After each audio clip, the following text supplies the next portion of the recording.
in our effort to develop Sarawak as a high income economy, though we have been recognized as high income, but we are still working towards our objective of 2030. With that, I would like to say thank you and congratulations to all the parties concerned.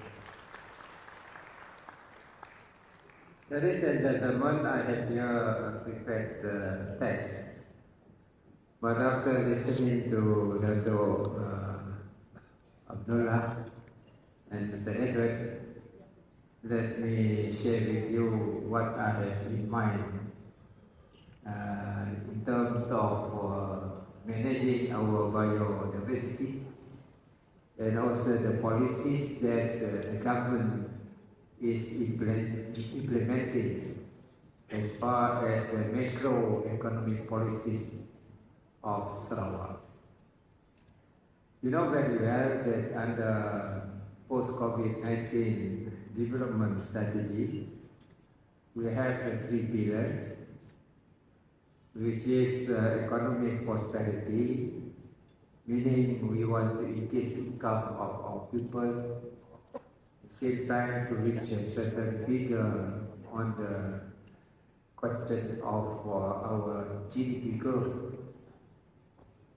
Number two is our policy on inclusivity, and our policy must be very inclusive. Not only the needs of our people and the country, but also the need to balance our economic growth and what we have.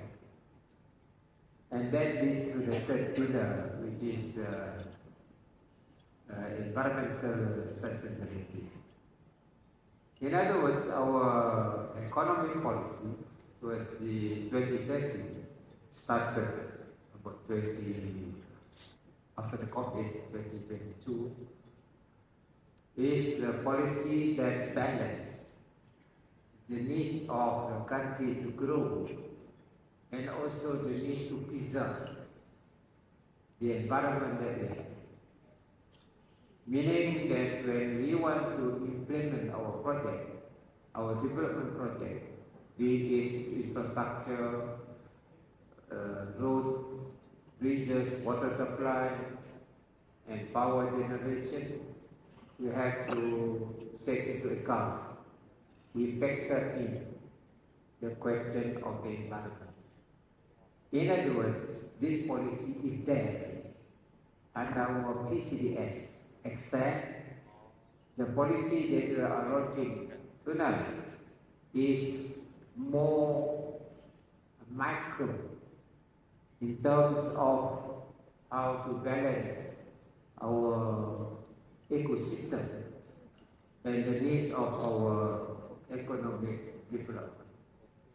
This is why I would like to express our appreciation to UNDP, because your main policy on ESG is part and parcel of our macro approach to develop our state towards 2030. I must share with you that this morning, this afternoon, I had the delegation of the European Parliamentary Association together with the ambassadors, and they have selected Sarawak as part of their visit to Malaysia, and they want to know our policy on climate issues, our policy on sustainability, and also our policy on renewable energy. I shared with them that we have to invest and take risks when we talk about balancing environment as well as your effort toward prosperity. Because, as you know, the issues of climate change is basically emission of carbon. that have produced an imbalanced environment throughout the world because too much carbon emission, and you have also the issues of gas house emission. And they were impressed that we have a law, the reduction of greenhouse emission. In other words, we collect data, and from that data, we formulate policies to make sure that we factor in the issues of environment as part of our policy implementation. Against that background, I share with them that developed countries must also commit themselves in terms of financial strength to contribute and invest in new energy. And Sarawak took the risk to implement our hydrogen policy. And hydrogen, though it has been proven the cleanest energy, but it is costly. Somebody has to pay the costs. And that has to be done through technology improvement, where you try to bring down the cost of producing 1 kilogram of hydrogen. And it is a long journey. But if the developed countries, having the financial resource, contribute their part, then there is a possibility that the research be taken by scientists with the capital outlay in terms of research. Perhaps we can reduce the cost of producing 1 kilo of hydrogen. With the use of hydrogen, and the carbon emission will be mitigated, and you are able to have alternative energy. And with that, we can assist in the issues of conservation of environment. Because biodiversity basically life sciences.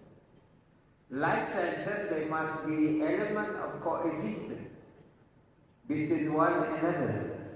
The animals or wildlife depends on the trees. You can see the butterfly just now. It depends on the flowers.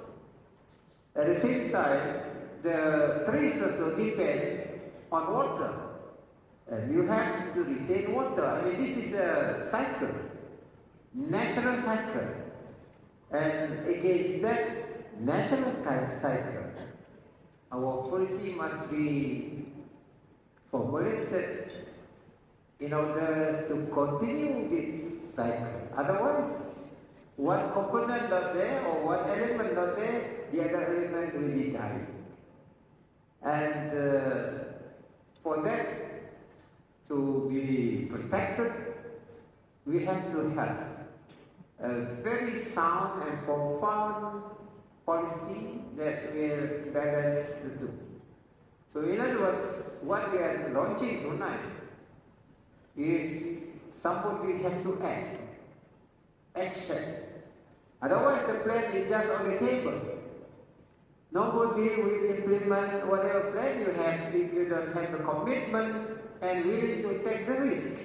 Somebody has to do it.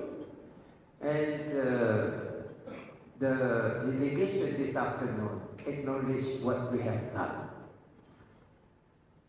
Just an example, if you want to protect mangrove, yesterday I attended a meeting chaired by Prime Minister on climate change. Somebody was talking about mangrove. Then I shared my view. Mangrove, yes, scientifically, they can store huge carbon. But then at the same time, maybe small farmers, small holders, his land is the mangrove land. He has to earn a living. And he has to make use of the land that he has is going to be mangrove. And we have to teach them to find an alternative early on mangrove. That's where carbon credit is important. The international community must have an international protocol on how to pay. Somebody has to pay for the carbon that is being retained in mangrove. That's where kita punya carbon trading comes in. And the international community hasn't got the right protocol on how to standardize, evaluate the value of carbon in mangrove. They want to leave to the scientists, but there must be a formula where we can retain carbon in mangrove area. So people living in mangrove area have something to earn. Otherwise, they have to continue living. There's no coexistence between mangrove and the life of people who are, depending on their land, happen to be mangrove area. So there's a solution. There must be a solution on that. Second is our plan, policy plan that we like to make tonight. We factor in all this development on sensitive area. The government, Sarawak government has decided that if there is a deep pit, we want to build a road, meaning we have to build elevated road. Elevated road means extra money compared with the normal road. So that is expanded in order to us to preserve the environment that we have. And this has been part of our policy, and we are doing the first one in Kemunyang area, in Cebu, using elevated road. And the minister in charge of infrastructure, Datuk, we have decided that if we go building infrastructure which is necessary on pit soil, we use elevated road, but we have to find money. When you talk to people who does the budget, they may say, hey, very expensive. You cannot do that. This is the budget, we can allocate to it. But luckily, Sarawak ada sikit duit lah. We bear the extra cost because of our love to protect the environment of Sarawak.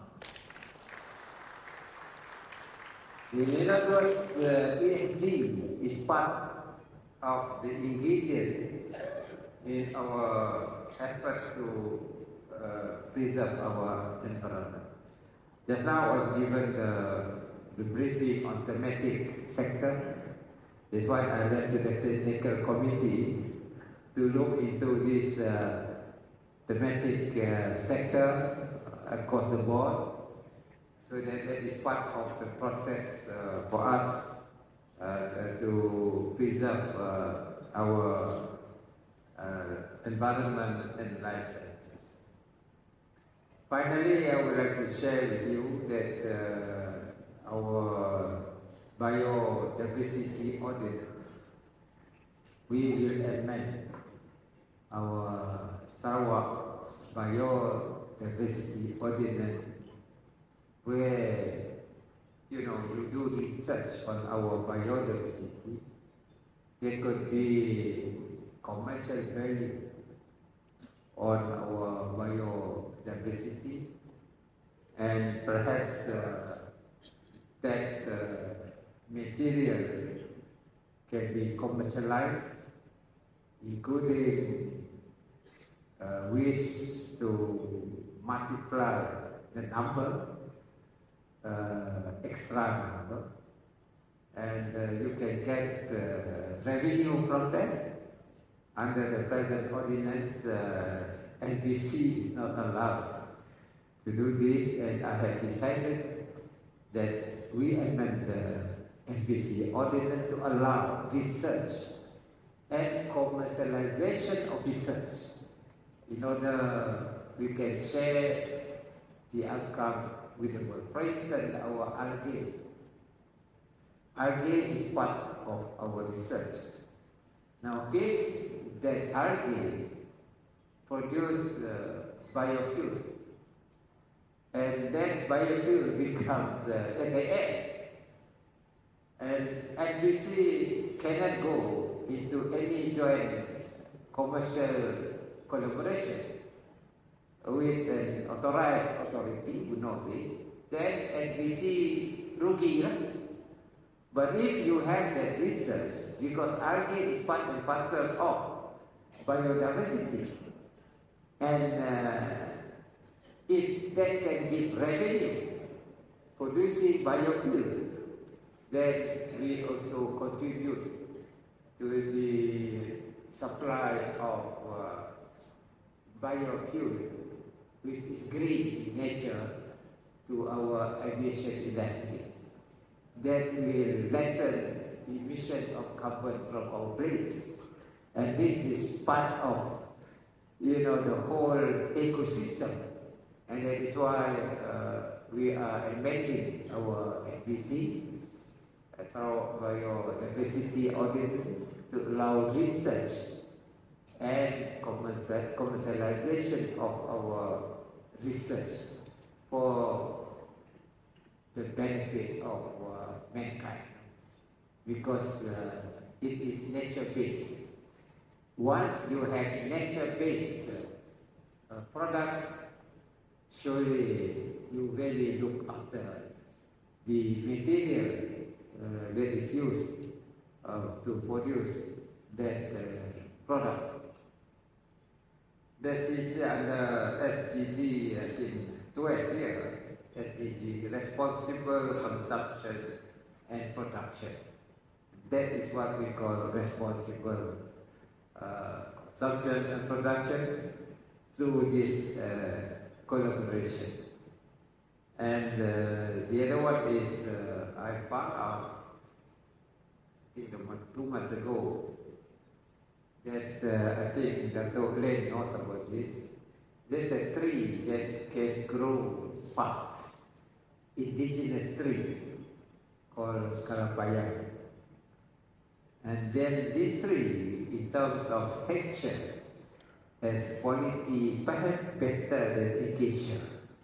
So in other words, we have the land, we increase number of trees, and then if you were to cut it is circular in nature. In other words, you grow, you cut, you grow, you cut, and that will produce biomass.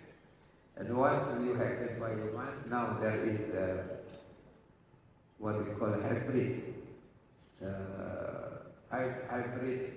power production using biomass, as well as other components, particularly gas or hydrogen. I was told hydrogen you mix with carbon, you produce synthetic gas. And these are all the formula that we have to look into in terms of our policy decision. And that, I think, part of the way for us to meet the qualification under ESG. These are all research, and I hope Sarawak Biodiversity Plan and Action encompass all these components in order for us to preserve our environment based on the 3 pillars, that is economic prosperity, inclusivity, and our environmental sustainability. Once you get the right pillar, and then Sarawak can be sustainable, we still can eat and having clean air. With that, once again, thank you very much, and I wish you all the best. And I take this opportunity again to thank UNDP for your collaboration and input, and I hope that the future is sustainable for our future generation. Since we are in Sarawak, I take this opportunity also to wish you Selamat Hari Raya Aidilfitri. I must tell you just now with State Secretary and the Minister, this is the first time I attend the function without using Batu Melayu. With that, thank you very much and wish you all the best.